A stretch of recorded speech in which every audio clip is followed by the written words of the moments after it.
E após a disputa eleitoral, a senadora Simone Tebet voltou a Brasília para fazer parte da equipe de transição do novo governo. Ela apresenta hoje o relatório de um projeto que institui a Lei de Responsabilidade Social. A gente vai até o Senado então para conversar com a Basília Rodrigues, que está junto com a senadora e conversa conosco ao vivo. Basília, com você. Oi, tudo bem? Jairo, Marcela, todos os nossos espectadores aí no Live CNN. Olha, a gente está hoje aqui na CNN Brasil com a Simone Tebet. É a primeira vez que a senadora fala com a CNN depois da corrida à presidência da República, né? Foi um momento ali muito tumultuado, aguerrido também, em que a senhora se colocou como a candidata do Centro Democrático dessa terceira via. Foi bem votada entre os candidatos da terceira via, mas não o suficiente para quebrar a polarização instalada de Lula e Bolsonaro. Como é que a senhora sai dessa corrida eleitoral? Para mim é bem importante essa entrevista, aos nossos espectadores também, porque é a primeira vez que a senhora está falando com os nossos ouvintes, quem está acompanhando na CNN Rádio e também pela televisão, os nossos espectadores. É interessante saber o seu sentimento. Obrigada, Basília. Quero cumprimentar a todos que estão nos acompanhando pela CNN. Bom dia a todos. Um prazer poder estar aqui falando depois do segundo turno pela primeira vez. Eu saio com a sensação de dever cumprido, saio muito em paz, sabendo que a gente tinha muita dificuldade, né? A chance de se eleger era o quê? 5%, 3%, 1%. Mas eu tinha convicção da necessidade do fortalecimento do papel dos partidos de centro no Brasil. Isso serve para cá e serve para o mundo, né? Só existe democracia forte, e a democracia forte ela é importante para evitar os extremos, a extrema-direita, a extrema-esquerda, de chegar ao poder, quando nós temos partidos de centro bem constituídos, bem fortalecidos. Quando o maior partido de centro no Brasil, que é o MDB, ele começou a diminuir a sua força nacional, porque hoje ainda é o maior partido nos municípios, ele deu sorte ao crescimento da má política. Então, eu sabia que tinha uma missão a cumprir, Basília. A minha candidatura era muito mais política do que eleitoral. É plantar semente para uma colheita coletiva no futuro. Nós estamos falando para 2024, nós estamos falando para 2026, o fortalecimento do Centro Democrático. Então, eu fiz uma campanha no primeiro turno propositiva, onde fui talvez uma das únicas que tenho efetivamente, ao lado de Ciro, apresentado programas de governo, propostas de governo, indo para debate, né? Eu não sei fazer nada pela metade, tudo que eu faço eu me entrego e procurei dar o meu melhor. Então, acho que saio fortalecida na medida em que eu acho que cumpri, mesmo sem perceber, um papel fundamental também. Impressionante, onde a cada 10 pessoas que falaram que votaram em mim, 8 são mulheres. Isso, para mim, é muito importante. Eu faço política com mandatos consecutivos há 20 anos. Desde o meu primeiro dia, eu luto por mais mulheres na política, para que nós tenhamos a pluralidade, que é a cara do Brasil, nos espaços de poder. Então, saber que as mulheres se sentiram empoderadas, se sentiram representadas, se sentiram felizes com propostas que nós apresentamos muito para o lado social também, isso me dá uma tranquilidade muito grande, apesar, né, de ser já agora um tom de despedida, porque meu mandato de senadora termina agora, dia 31 de janeiro do ano que vem. Exatamente. A senhora é aquela candidata que perdeu ganhando, porque a senhora chamou atenção, ganhou mais notoriedade nacional, tem aí o seu capital político, como bem colocou. E agora faz parte da equipe de transição do governo eleito para tratar do desenvolvimento social, dos gastos e dos investimentos sociais. Qual vai ser o papel, ou qual já está sendo o papel da senhora nessa fase de transição? Sai Bolsonaro, entra Lula. E a Simone Tebet vai para onde? Pois é, Basília, você comentou algo interessante, que eu ontem, ainda conversando com um grande político e economista brasileiro, ele falou: Simone, eu acompanho política desde a redemocratização, todas as candidaturas à presidência da República.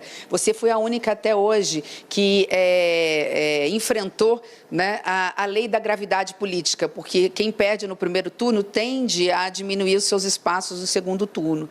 E eu respondi para ele o seguinte: foi a decisão mais importante de toda a minha vida política. Eu tomei no mesmo dia do resultado das urnas, mas mais fundamental. Exigiu de mim coragem, mas eu sabia que não tinha outro caminho, porque as urnas não levaram 2 democratas para o segundo turno, apenas um. Então, não havia outro caminho. Aí muitos chegaram a implorar para mim, no sentido de não, de não me manifestar no segundo turno, que eu poderia, você falou em perda de capital político, não é isso que estava em jogo. O que estava em jogo era a democracia, tudo aquilo que nós nos propusemos. Por isso, e é a sua pergunta, que eu aceitei ir para a equipe de transição do presidente eleito Lula, porque naquilo nós temos muitas diferenças, eu não sou do PT, nunca estive com o PT, mas daquilo que nos assemelha está muita pauta social. Tanto eu quanto o programa de governo do presidente Lula, nós nos pautamos do coração do nosso programa de governo, era e é o social, colocar as pessoas em primeiro lugar, especialmente as pessoas mais pobres. Então, o que eu senti? No dever de ajudar e colaborar, quando eu recebi o convite do vice-presidente eleito, Geraldo Alckmin, para fazer parte do grupo de transição, que é a pasta do Ministério, hoje, da Cidadania, mas que nós estamos chamando de Desenvolvimento Social e Combate à Fome. Exato. E a gente tem no estúdio o Jairo Nascimento, a Marcela Raal, para fazerem perguntas também. Hoje aqui no Senado, se tiver quórum, é claro, a senhora vai apresentar o seu relatório sobre a Lei de Responsabilidade Social. Gostaria que no decorrer da nossa entrevista a senhora falasse mais sobre isso, né? É indicação de metas de redução da pobreza, é criação de novos projetos sociais. Vamos lá para o estúdio. Muito bem, vamos aproveitar o gancho aí. Eu gostaria, senadora, quem está falando aqui é o Jairo Nascimento, de lhe perguntar uma coisa como pessoa física e outra como senadora.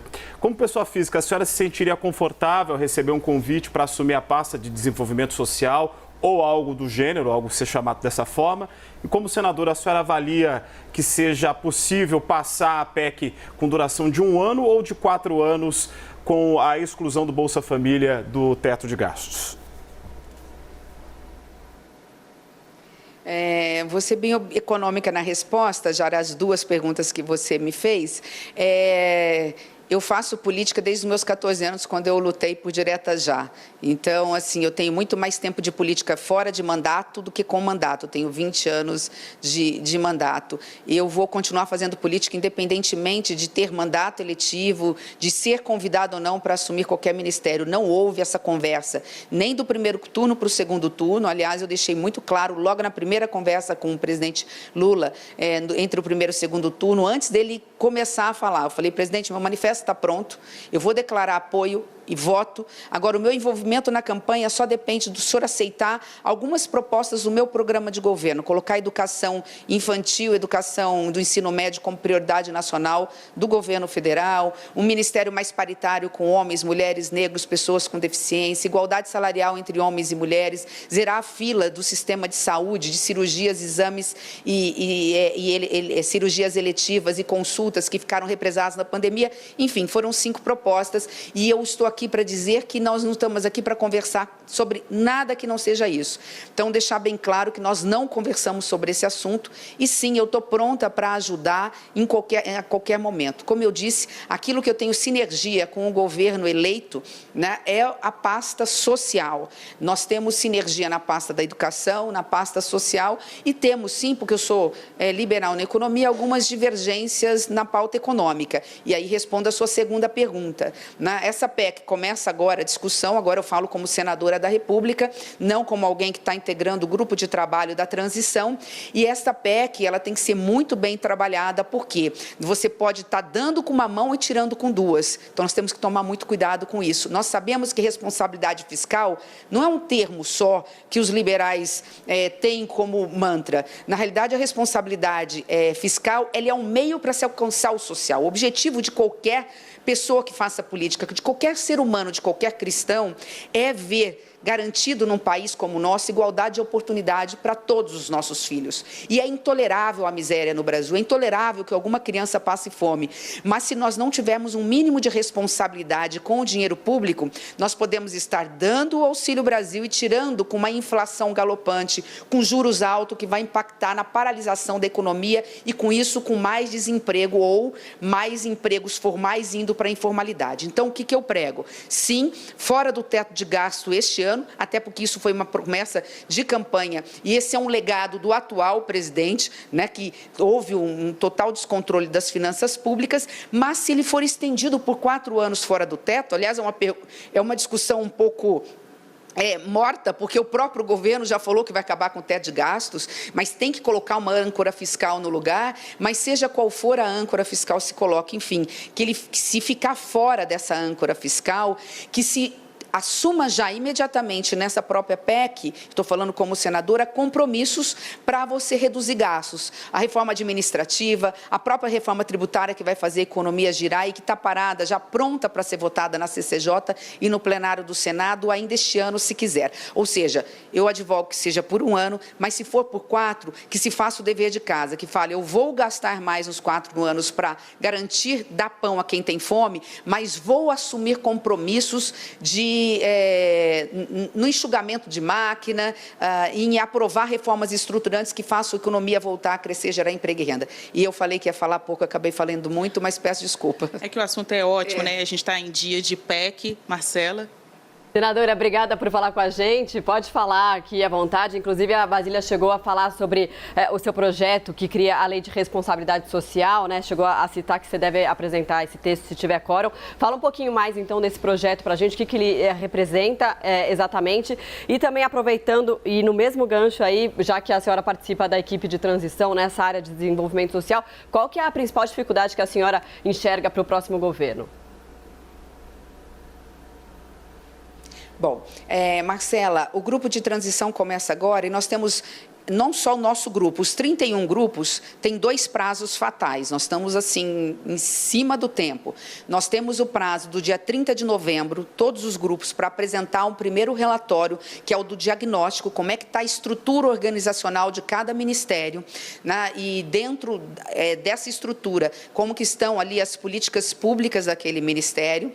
A partir daí, nós temos mais 12 dias, portanto, até 12 de dezembro, para apresentar o nosso segundo relatório. Esse segundo relatório já seria com a parte de ações, políticas públicas, programas inovadores, aquilo que deve continuar, aquilo que precisa ser aprimorado, aquilo que tem que sair, né, cair fora. O primeiro relatório ainda inclui, é importante mencionar, já uma nova estrutura organizacional que nós estaremos sugerindo ao presidente eleito para que ele possa já incluir na medida provisória, a primeira medida provisória a ser entregue no dia 1º de janeiro, quando ele tomar posse.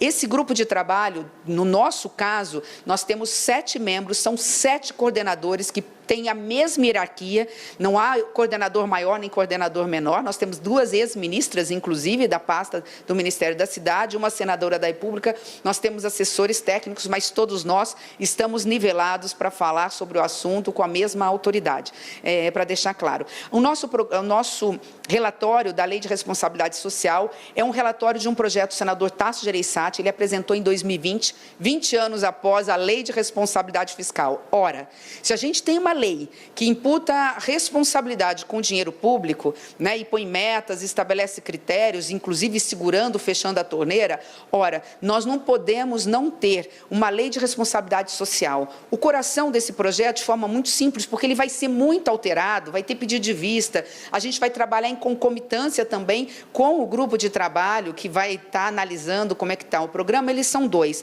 Primeiro, o coração é estabelecer metas de diminuição da pobreza no Brasil e de erradicação da miséria no Brasil, dando um prazo de 3 ou 4 anos, a depender do que foi aprovado, para que a gente possa sair de 12 para 11 para 10% de pobres no Brasil e, no caso da extrema pobreza que a gente fala, que é da miserabilidade, que a gente possa quase que zerar. Então, sai o ano que vem de 4%, vai para 3%, no terceiro ano 2% e assim por diante. Por que que isso é possível? Porque também nesse projeto a gente estabelece o seguinte, o que não pode é faltar dinheiro para o chamado Auxílio Brasil ou Bolsa Família, seja o nome que vai ser dado para o programa. Temos fonte de custeio para isso dentro da Lei de Responsabilidade Fiscal, a gente estabelece critérios, cortes proporcionais de gastos tributários, que a gente sabe o que é isso e tudo mais. E o segundo ponto é organizando todos esses programas sociais em pelo menos 3. é a renda básica, que é o auxílio. O segundo, que foi uma promessa que a gente fez de campanha, mas isso baseado em estudos, inclusive internacionais, que é o Poupança Jovem, o Poupança Mais Educação. Os nossos jovens, especialmente no ensino médio, precisam voltar urgentemente para o banco de sala de aula, porque hoje ele nem estuda e nem trabalha, grande parte dele, e é depositado. Isso não tem impacto inicial, porque é em títulos do Tesouro, e ele vai poder sacar só no final do ensino médio. A gente está analisando algo em torno de 5 mil, eu estou falando de um projeto embrionário, que está começando a discussão agora, que pode sair muito diferente depois. E um terceiro, que é uma grande preocupação também nossa, e era preocupação do candidato eleito, né, do presidente eleito Lula, que é com a informalidade. Hoje, aqueles que têm o Bolsa Família, o Auxílio Brasil, e que estão na informalidade, se eles vêm para a formalidade, eles poderiam perder o programa. Então, estabelece regras, mas mais do que isso, um depósito também em títulos do Tesouro, que vira dinheiro depois, que é colocado mês a mês para cada trabalhador do programa do Auxílio Brasil, do Bolsa Família, em que ele recebe algo em torno de 15% depositado daquilo que ele declara que é a renda dele na formalidade ou na informalidade, ou seja, com carteira de trabalho ou mesmo sem, agora estamos incluindo aquele que é informal, para que ele possa levantar pelo menos 2 vezes, no máximo 2 vezes por ano, em caso de uma fatalidade, uma calamidade pública, ou ele foi mandado embora, ou ele está doente, ele poderia estar levantando esse dinheiro, porque ele não tem, por exemplo, o informal, ele não tem 13º, ele não tem férias, ele não tem seguro, então é alguma coisa nesse sentido. Mas, repito, para encerrar, é o início de uma conversa, né? No Senado, num parlamento como o Congresso Nacional, começa assim, a gente apresenta o relatório, pedem vista, apresentam emendas, a gente modifica e, obviamente, de acordo com o que vier do governo eleito. É um projeto que eu reputo da mais alta importância. Eu quero parabenizar a sensibilidade do autor, que é o senador Tasso Gereissati. É muito simbólico, né? A gente vê essa discussão sobre responsabilidade social na esteira dos acontecimentos, das críticas que tiveram na semana passada contra uma fala de Lula, do presidente eleito. Então, quando a senhora vê esses 2 assuntos, responsabilidade fiscal e responsabilidade social, pelo que eu compreendi da sua fala, a senhora entende que uma não existe sem a outra? Não só não existe sem a outra, uma garante a outra. É a responsabilidade fiscal, a responsabilidade que eu tenho com o dinheiro dos impostos que você paga, que eu pago, que o cidadão comum paga, que garante efetivamente que a gente, ao cobrir aqueles que mais precisam, dando auxílios e através dos programas sociais, não seja tirado lá na ponta na hora que ele vai comprar o arroz e feijão no supermercado, porque ele vai estar o arroz e feijão todo mês ou toda semana sendo aumentado por falta de uma política fiscal equilibrada no Brasil. Então, é possível fazer as 2 coisas. Eu estava naquele dia no evento. Na grande realidade, o presidente eleito estava fazendo uma fala política, né, para os seus, e por conta disso causou todo o ruído. Talvez a falta ainda do ministro da Economia tenha dificultado toda esta conversa. Mas depois os próprios interlocutores do presidente eleito Lula já disse, né, os interlocutores disseram que o presidente tem o compromisso com responsabilidade fiscal, é contra o teto de gastos, a gente já sabia disso, mas que discute uma âncora fiscal. A PEC que começa a ser discutida hoje, acho que será uma boa sinalização do que vem pela frente. Levando em consideração todo o domínio dos fatos que a senhora coloca aí, dos assuntos, eu preciso voltar a uma pergunta do Jairo. A senhora não descarta ser ministra da área. Entendo que existem coordenadores com peso igual, todo mundo importante na contribuição dessa discussão, mas se vier o convite de ministra, a senhora aceita? Mas, Ilha, eu não posso dar uma resposta dessa se sequer eu tive uma conversa com o titular, né, do presidente eleito. Primeiro, é importante dizer que eu reconheço, com toda a humildade, que meu projeto eleitoral foi derrotado nas urnas. Fiquei em 3º lugar, repito, acho que cumpri uma missão, faria tudo de novo, né, porque cumpri uma missão com as mulheres brasileiras, cumpri uma missão com a democracia, sei que fomos importantes, essa campo democrático garantiu de alguma forma a eleição também do presidente Lula no segundo turno. Sugestões nossas foram acatadas, fico muito feliz, né? Vamos usar branco, que é o branco da paz, é uma forma da gente unir, dialogar, que este é um governo que, se for eleito, disse isso lá no primeiro para o segundo turno, vai ser um governo de uma ampla frente democrática. O presidente Lula já sinaliza isso quando no grupo de trabalho coloca pessoas de todas as matizes ideológicas, de todos os partidos compondo. Então, eu estou pronta para ajudar o Brasil. Eu não preciso de mandato, eu não preciso de ministério. Se esse convite for feito, é óbvio que no momento oportuno eu vou sentar inclusive com pessoas que sempre estiveram ao meu lado, e foram poucas na campanha. Eu fiz política quase que sozinha, andando nas ruas, conversando com as pessoas. Eu brinquei, mas é verdade. Eu tinha um caixote e um microfone para falar, mas passei o meu recado, vou estar conversando com essas pessoas para aí, a partir daí, tomar a decisão.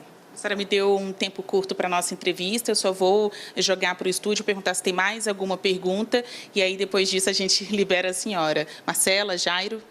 Aqui nós não temos, quero dar liberdade para você, Basília, se quiser fazer mais um questionamento, aproveitar e encerrar, fica à vontade.